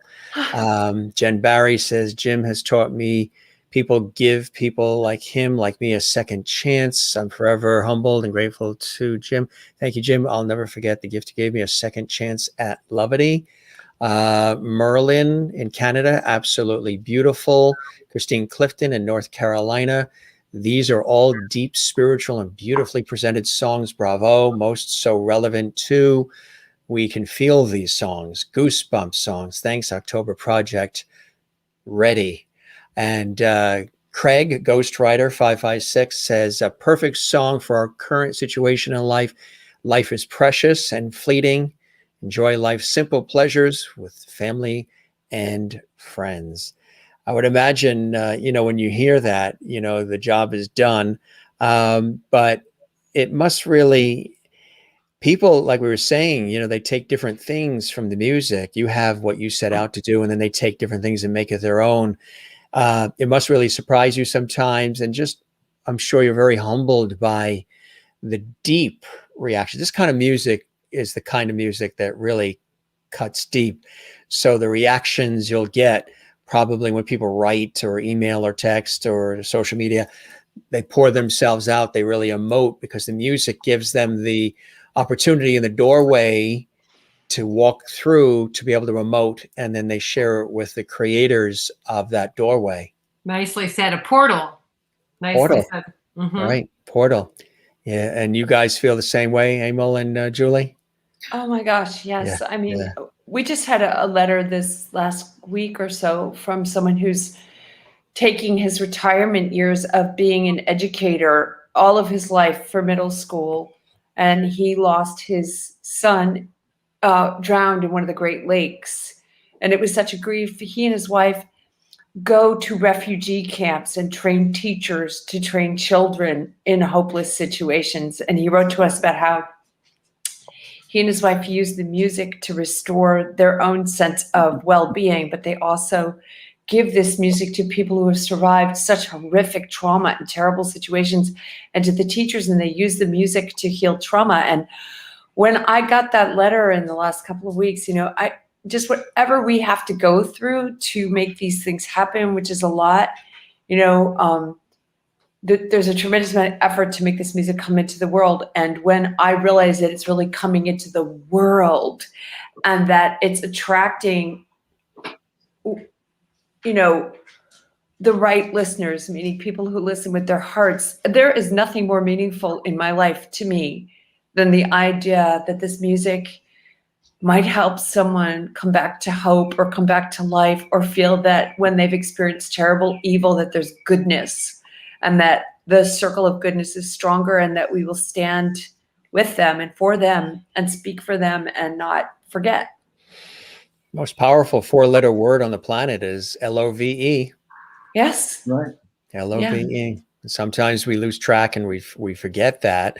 But this music takes us back. This music reminds us in just the essence, the composition, the lyric, the instrumentation, every aspect. That's why I say each one of you is an instrumental and vital part, an ingredient in this perfected mix that isn't just oral. It's not just going in and out and pleasurable because of the sounds. That alone is, you could just bank on that. But it's the transportation, the removal of being in this stressful, maybe depressive situation or whatever it may be.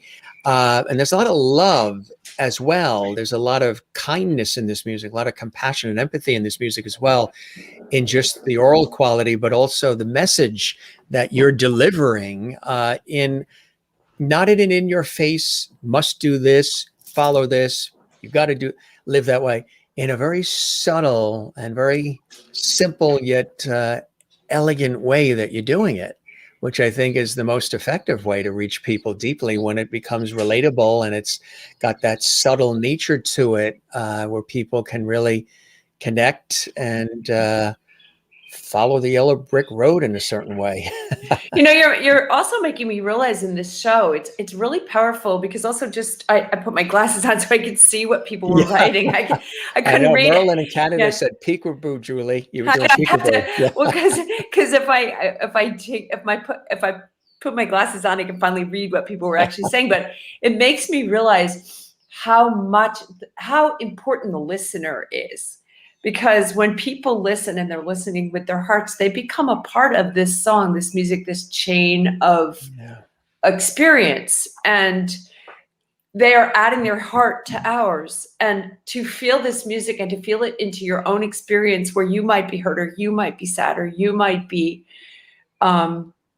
opening love. Love sometimes is a very uncomfortable experience, and for a listener to really listen with their heart and open their love and their compassion and their awareness of other people in the world and of their own personal suffering or the suffering of others, and to then keep bringing love. That is a very courageous act. Yeah, I like what you say, Julie, about the importance of the listener, because that's so important. When you're performing a song, it's an emission, but really it's a dialogue. It's truly a dialogue. You are offering a conversation, and then people have their response in return. So it's not going out into a void. It's actually a communication. So I love that idea that the song is a dialogue. It's written and offered, and then received, and in the receiving of it, that's the culmination. It makes a kind of infinity circle with the listener between the person's all those singers and the listener. It makes this really strong bond. Yeah. And I feel that's, you were asking about people responding to us. We don't always get to know what people think or feel about something. And, being here and reading how people are experiencing it, it's actually overwhelming in a really good way to be in the moment with people listening and having them respond together. Like we're actually here on this show all together. Yeah. Together. Right. And feeling it in that communal way that we were talking about, which is a beautiful thing. Absolutely. We've got another clip here. Now this one says October Project Virtual. Was this a virtual thing that you guys did? Tell us about this. Virtual choir is now a recognized category of choral music, and it became really sort of the only expression for choral singers during COVID, because you could not gather and rehearse and sing together. So it was actually created prior to COVID by a man named Eric Whitaker, who's created virtual choirs that have thousands and thousands of singers from around the world. So, but during the time of COVID, choirs decided, well, let's try and get ourselves together in some fashion so we can have the experience of looking at a screen and seeing other singers and feeling like we were in the same room together singing. So we thought, let's go ahead and do it. And it was the first time we'd ever done anything like that. And we actually had a conversation with Eric Whitaker while we were doing it. And we said, you tried to warn everybody and tell them this is really challenging to do. But we said, so thank you. We went into this, we were forewarned, but we really had no idea the degree to which it would be a challenge. But in the end, having done it, looking back, I think it's one of the things we're most proud about having been able to do during a time of lockdown. Maybe ever, Marina. I think it's one of the things I'm most proud of in my life is doing this at this time when my own despair was so acute. Right. And to just commit to joy. I mean, even watching Ready, one of the things is when we finished that video, people were still in their masks, and our editor our editor came up with the footage of people removing their Taking them masks. off. Yeah. It didn't seem to me like it would ever be happening. Like I was No. like, wow, that's some fantasy in the future. We were all shocked when we saw that. We were like, oh, they're taking their masks off, right? And then to see, I haven't watched it in a while. So watching it today, I was extremely moved. Like, oh my God, we've gotten to that point. I mean, it's amazing. It's amazing that song is like a little short story. I mean, the visual. Merlin in Canada says, she's in Ontario. She says, I hope it's uplifting to you guys because I'm totally enjoying you. And I will tell you that Jonathan, when Jonathan recorded that, he actually was in Toronto on a balcony. In Toronto. Yeah. He got locked up into Toronto. He had gone up there to do Hamilton, and then the show. And they had the lockdowns there that were tough. Yeah, he has not been able to come home or see his family. He's coming home. He's leaving Toronto on the 15th and coming back to the United States to see his mom and us. Yeah. And we're then in there's the blessed place in America right now, even though there was a point where it was the worst place to be. But then we discovered, I was saying that the other night, what a dichotomy. We were the worst place to be at the height of COVID, but yet then we were the ones who discovered the vaccine, and now we're lifting ourselves out. That's truly just an American way, it seems. It is. Because we forget that there are other Ireland, there are Italy, there's other parts of the world that are South Africa. India. They're nowhere near what we are. we're experiencing, where the sun seems brighter and you can go out to a restaurant or to a ball game or whatever. And not think as much. You think still, you're going to think because it's all fresh. We're sort of like coming out of our shells and treading lightly and taking steps in. I noticed that with a lot of people I'm talking to, nobody says, well, there's a few people, but the majority are not just jumping in. They're sort of casually getting reacquainted with the world. Yeah. And sometimes we forget that other parts of the world too aren't even at that place yet. Exactly. We're blessed. We're very blessed. Yeah, we're blessed. Count those blessings, folks. I think, as far as America, what I have always found, and I've told people, with all its, foibles and craziness and everything, still an extraordinary place of opportunity and beauty and grandeur. Leave, go somewhere else, fall in love with the other place that you go to and vacation and enjoy it. But you will also reappreciate our way of life and the things we have here. Every time I've gone on TV shoots or trips or things that have taken me out of the United States, and I've loved where we've gone, fall in love with the place, I still look forward to returning. And like people talk about kiss the ground type thing, just there's certain conveniences and just freedoms and different things that we oftentimes totally throw out the window and forget that we're very blessed to have here.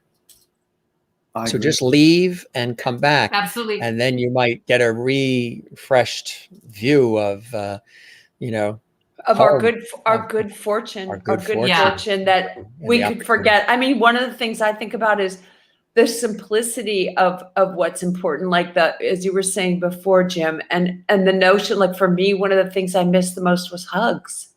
Yes. Like just being able to hug people again is unbelievable to me. My friend visited me today from California with her daughter and her mom, and I got to hug her 6-year-old, and I got to hug her, and I got to hug her mother. And it was so extraordinary because last time I hugged them was California. I had gone to see them in California, and like California was burning, and it was just before COVID. And it was just, all of a sudden I felt like those hugs mark a time of emerging, a time of like being able to connect in a different way. I mean, a Zoom is a Zoom. I'm grateful for Zoom. What a wonderful technology, but a hug is far superior. Do you remember the last time you heard the word Zoom was either when you were talking about a Mazda, Zoom, or you were talking about the PBS Kids show. We're going to Zoom. Oh, well, and there was that song, wasn't there?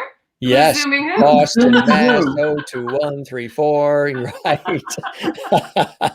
And now Zoom is what everybody talks about.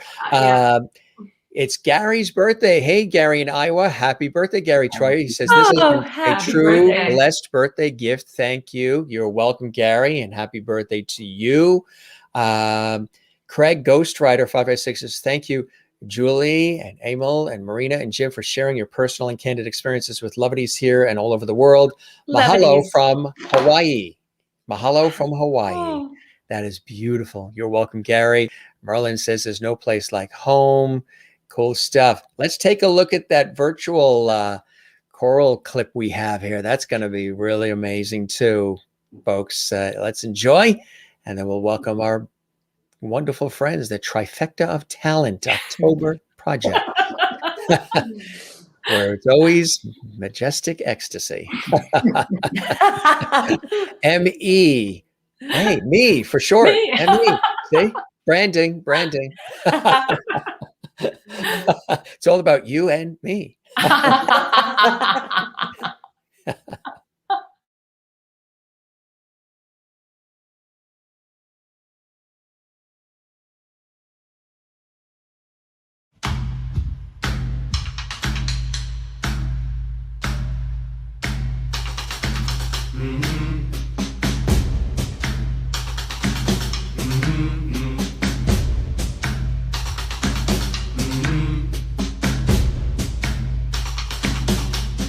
Dance in a circle. Dance in a circle.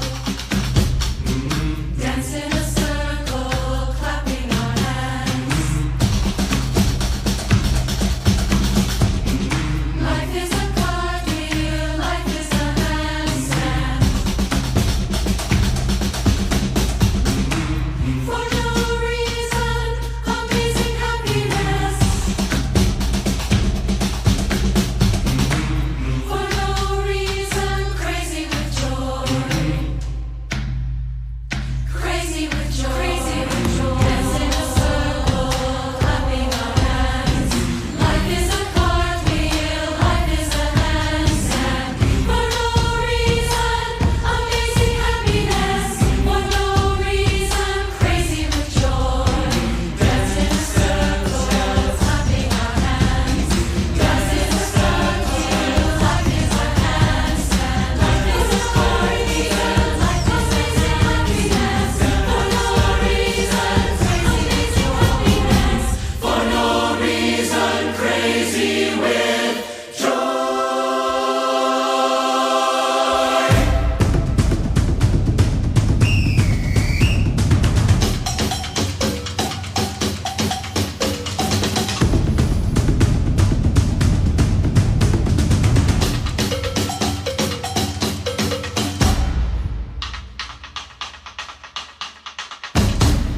Dance in a circle, clapping our hands. Life is a cartwheel, life is a handstand. For no reason, amazing happiness. For no reason, crazy with joy. Dance in a circle, clapping our hands. Life is a cartwheel, life is a handstand. For no reason, amazing happiness. For no reason, crazy with joy. Dance in a circle, clapping our hands. Life is a cartwheel, life is a handstand. For no reason, amazing happiness. For no reason, crazy with joy. Crazy with joy. Crazy with joy. Crazy with joy. Crazy with joy. Crazy with joy.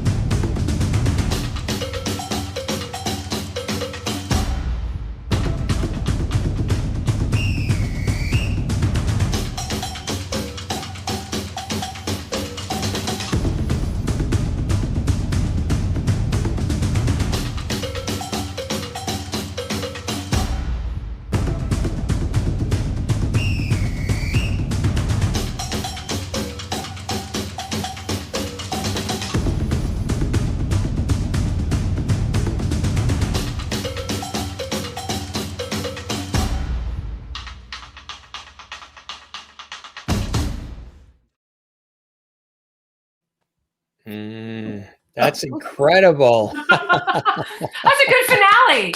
Yeah, it's going to say, huh? Boy, talk about taking it on home. Wow. Yeah. How long did it take to put that together, to get everybody Oh. together in unison? Look at A Julie. while. I mean, to get everybody together and talk about, I'd like Well- to teach the world to sing in perfect harmony. The way that it works, Jim, is you send them a track, right, with their part, and they learn their part, and then they film themselves on their camera, and then they send in their individual recording, All and then that it all gets editing put and- together. Yeah. Yeah, and it's just each person's little voice coming in all by itself. And In to a do room. it, it's such an act of courage to do it because you're singing there by yourself in a little dry box of your phone, and you have no idea that it's going to sound like that because you're not with anyone are you else. hearing a melody, an instrumentation? Yes, You're hearing yes, instrumental? you Yeah. Just you're singing to a track. Yeah. It's Yeah, like singing a into the track. metronome, really, was what you're singing to, and we And tried. hey, go ahead. I was saying, it's the first time Julie and I had to do it, and we found out, man, this It's is hard- it's really horrible. confronting Horrible. and hard. This is hard. It's really, really hard.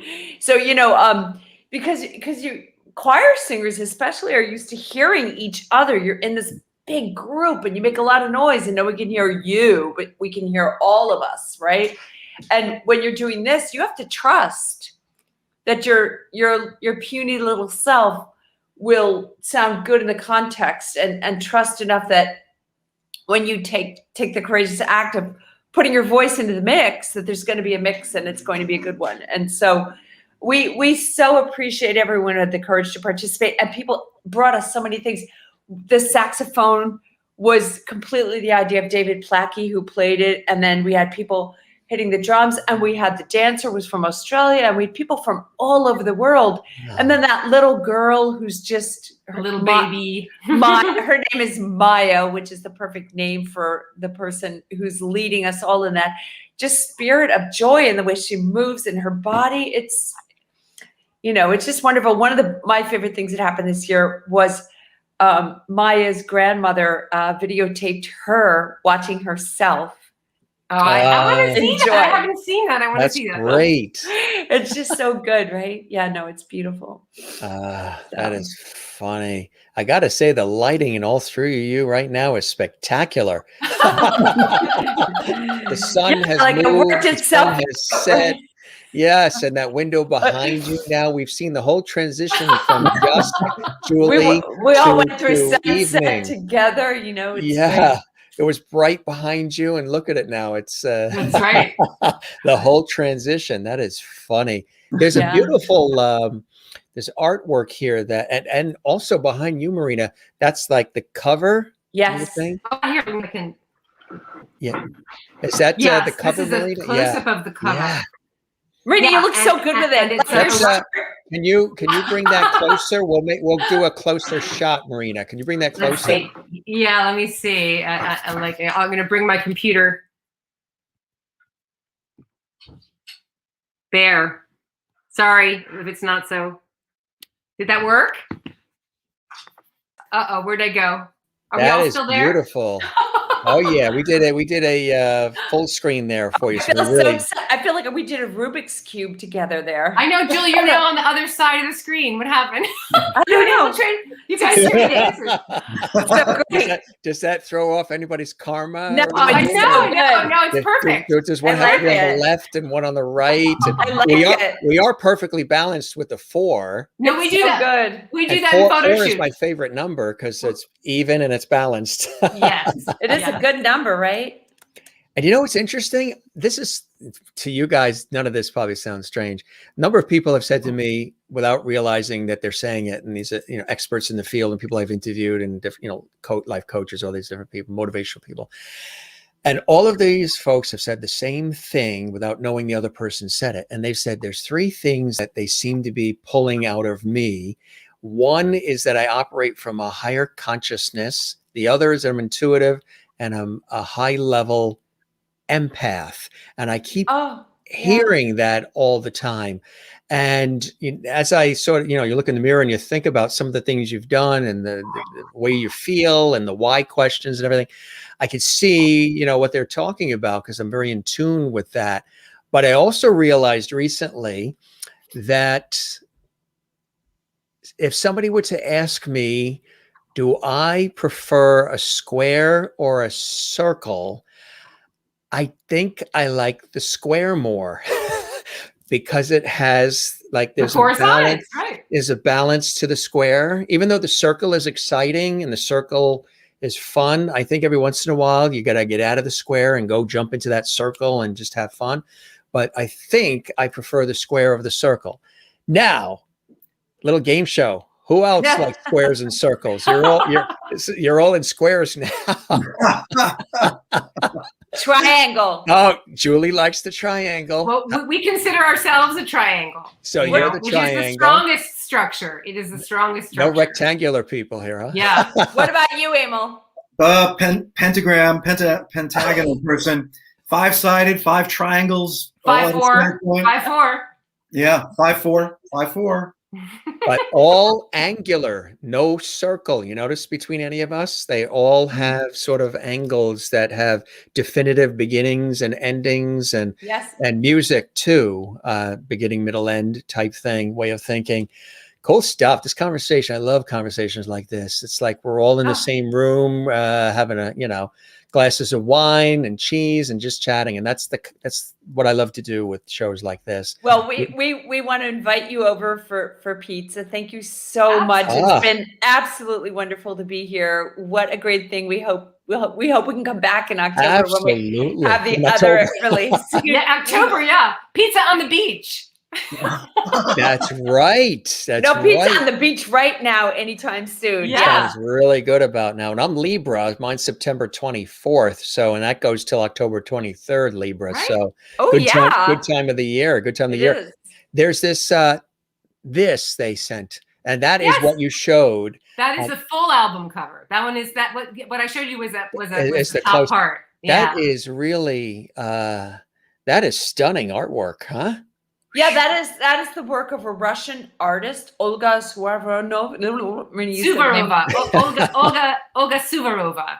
And she's actually since Julie discovered her, and since then she's started to develop some acclaim here in the United States. Jewel, there are actually puzzles of her paintings sold at Walmart. Oh, really? Yeah, wow.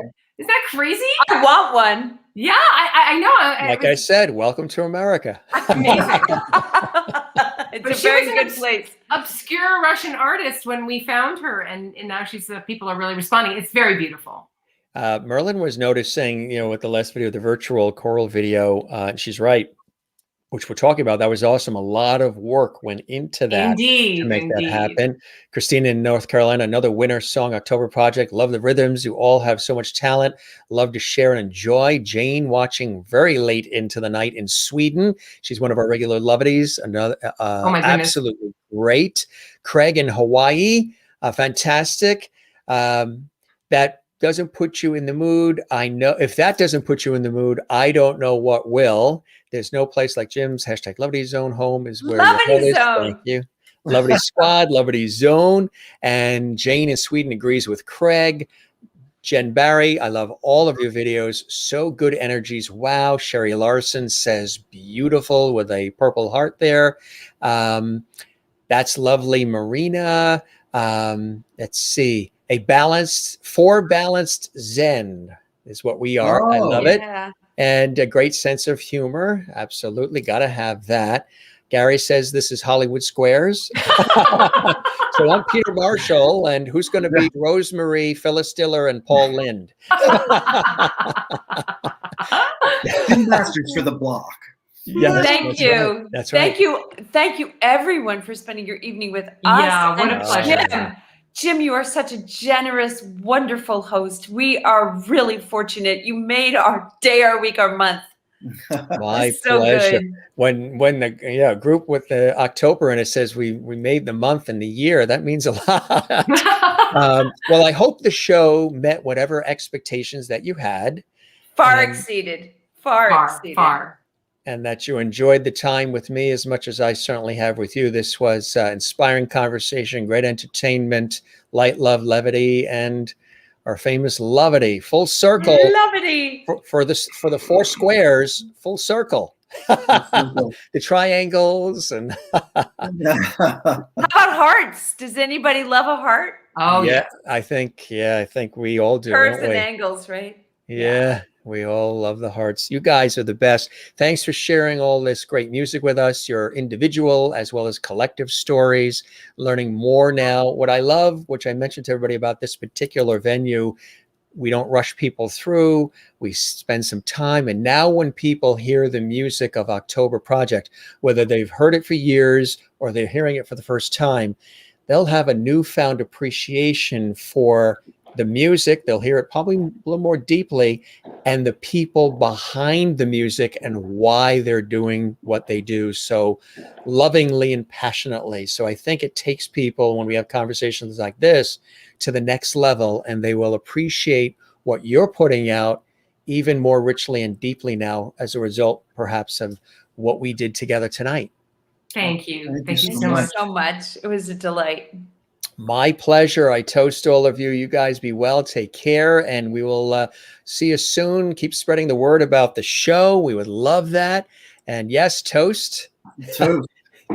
Toast. Time for a refill. Mazel tov and flux. Yes, that's right. Good to see you guys. Newfound Thank friends you made. so new much. friendships Yes, made. indeed. Absolutely. Thank you. Now, as I say to all the guests, go stretch those legs. All Will right. do. Thank you, Jim. Thank you. Thank you, You Jim. guys take care. Bye-bye now. Bye now. Bye-bye. Bye-bye. October Project in the flesh on the Jim Master Show live on a Saturday night. Did you enjoy that? I bet you did. If you missed any of it, well, you know where to go. Right to our archives on the channel you're watching right now. They have so much fun together. They're super talented. They're real people. They are authentic, and that's the beauty of it all. They really have a good time, as you can see. They roll with the punches, and that's what I love. And not only are they talented, but there's lots and lots of love between them. And what's great about that is because of that, that then leads to what you've heard samples of tonight. It is out of that respect, admiration, and love they have for one another, coupled with their skill and talent and education and everything they know about music and presenting, results in beautiful works like this and so much more. If you want to learn more, if you'd like to get their music, of course, all the usual places, the Spotify's and everywhere, but you can also go directly to their wonderful website. They got a terrific website, actually. It's very visually attractive. It's octoberprojectmusic.com. And let them know you heard about it here on the Jim Master Show Live, the Book of Rounds. That is very exciting. I see a lot of comments coming in here too from everybody. I know you guys really were blown away by this episode. And I can't believe we've done over 410 episodes in a year's time here at the Jim Master Show Live. Yes, Merlin says, I love that they were friends for so long. Absolutely, Merlin in Canada, Gary in Iowa. Happy birthday again. Have to watch this again. Yes. This is, you guys call me the bingeable Mr. Lovity. So binge away on all the shows and episodes we had. I mentioned we had John Davidson. You know John Davidson, right? The actor, singer, game show host, TV host. He used to have the John Davidson show. He did Hollywood Squares. He was on a couple of nights ago as well. You can see that episode again too. And Craig in Hawaii says, thank you, Jim, for a wonderful show. I've been watching you on video, but there's nothing like being here live in person. Hashtag Lovity Home. My pleasure. Hearts come from Jane in Sweden. And Jen Barry in Pennsylvania says, you all have a forever fan in me. Blessed be. So October Project has new fans. We love that. And I know you guys are fans of our show here. Keep spreading the lovity. Subscribe to our YouTube channel, Jim Master TV. Click the notification bell so you don't miss any of our episodes live daily. And also our surprise pop-up shows, our host viewer chat shows, our on-location segments, and more. Jane in Sweden says, great show. Thanks to October Project and Jim. And she also says it's 3 It's 3 in the morning where she is. She has PM, but it's 3 a.m. where she is in Sweden. But what's good about it, Jane, tonight is you don't have to work in 2 hours. Sometimes when you watch our show, you always have to you're up late with us, and then you have to go to work like in 2.5 hours from when we wrap up. So you don't have to do that. You can sleep in, hopefully, tomorrow. Merlin says, night, night all. We appreciate that. And you saw when John Davidson was on the show, you saw that live. That was a great show. I'm going to be seeing him in a couple of weeks, actually. We're going up to his incredible new venue. John Davidson has this music venue, Club Sandwich, and we're going to go up to see him. He's invited us to come up, and I can't wait to go. Jim, both shows today, Double Levity was so deep and spiritual. Both shows full of talent, positive vibes, lots of levity. Enjoyed the evening with October Project. That is beautiful. That is perfect. Gang, we love you all. And again, we thank our friends from October Project. They are very spirited, very passionate, and they are very, very talented. Again, there is that website one more time for you, octoberprojectmusic.com. I know a lot of you are going to run to include that into your libraries. I can't wait to add more of their music to my library as well. It's going to be amazing. The Jim Masters Show Live Entertainment Lifestyle Talk Show series is where we bring back the lost art of conversation all the time here on the show. Couple of things. Don't forget to smile, gang. We always say that. Don't forget to smile. Don't forget to share the levity. Very important to do that. And again, don't forget to find your Zen place too. We always talk about our Zen place, right? Mine is the ocean. What you're looking at there is the Atlantic Ocean. That's the South Shore of Long Island, New York. I'm originally from New York. We live along the coast here as well, and the ocean speaks to me big time. It's a Zen place. Swim, surf, boogie board, sail it, float in it, walk it. Love being near it. Find your Zen place. Of course, my ultimate Zen place is with loving family and friends, and then music and tennis and writing. I'm a cyclist as well. And of course, my work in television, radio, and stage. That is also another Zen place for me. I love what I do and do what I love. And hopefully that shows on this show and the other shows that I host on radio and television throughout the day. I do this show, and then I work professionally in television and radio and have for years hosting news programs and talk shows and entertainment shows and so much more. Night, everyone. Good to see you. Jane and Joan. Jim, thanks for making this wonderful venue a reality. Levity Hall is a wonderful place to relax and to see each such talent we might never experience. That's a good way to put it. Stay strong for the world. Thank you. I appreciate that. Love it, Joan. You have a good night. Jim, love your shirt. My Spirit Bear shirt has same blue colors. Yeah, maybe if we come close so you can see the shirt. It's kind of cool, huh? So the whole shirt is this way. Maybe you can see. Front and back is that way. It's kind of cool. Brand new. I wore it on the earlier show today, and I love it so much, and it's so soft and comfortable. I said I'm going to wear it on the night show tonight.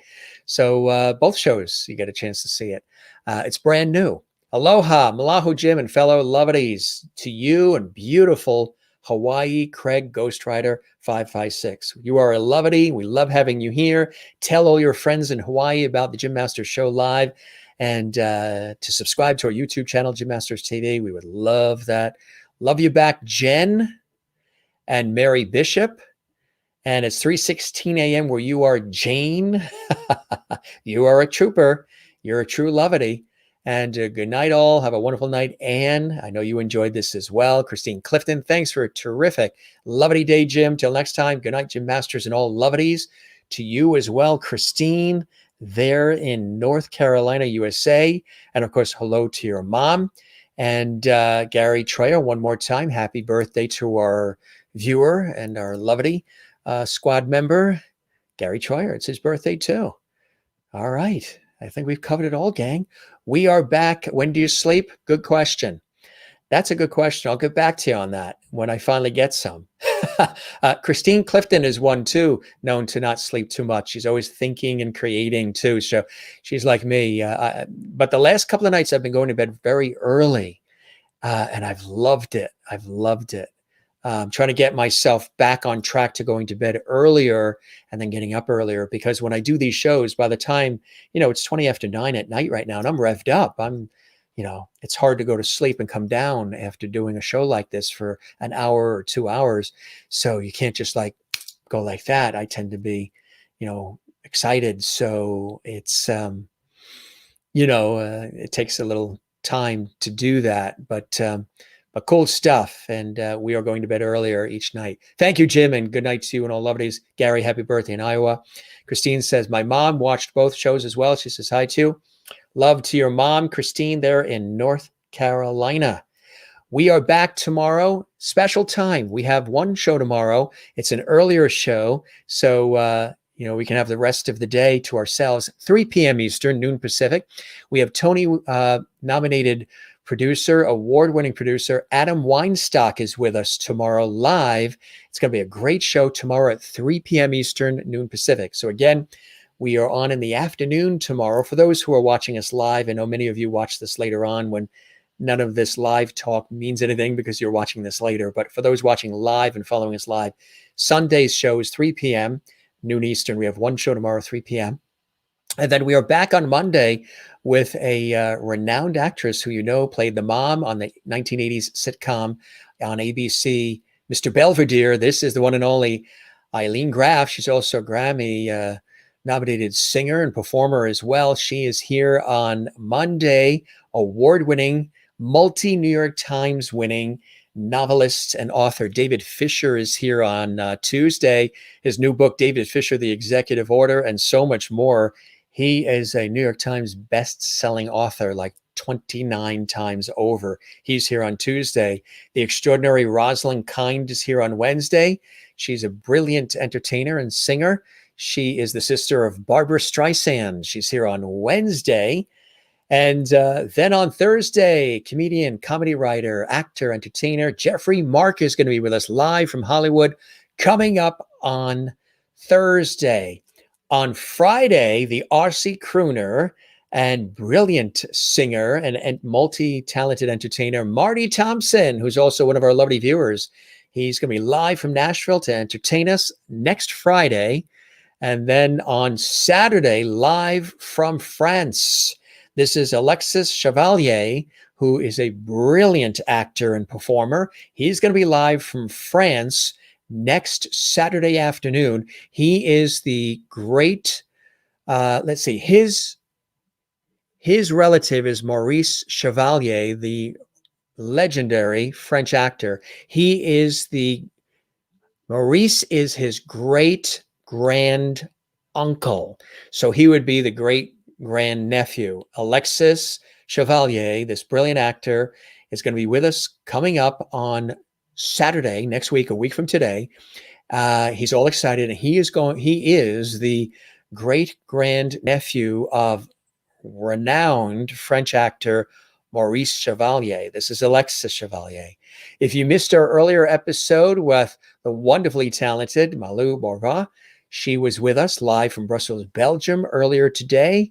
We had 2 shows today, in case you didn't know that. Check that out. Lots of great music, lots of great conversation, and lots of laughs, too. We always have a good time on this show. Kathleen, I know, I saw we had the Met game on earlier. Citi Field was packed. Wow.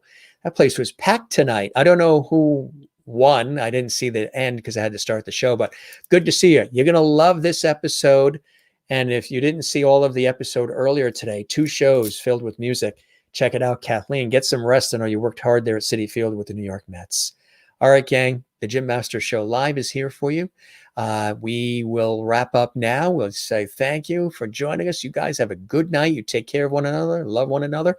Don't forget to relax, breathe, take care of yourself, and be good to one another and relax.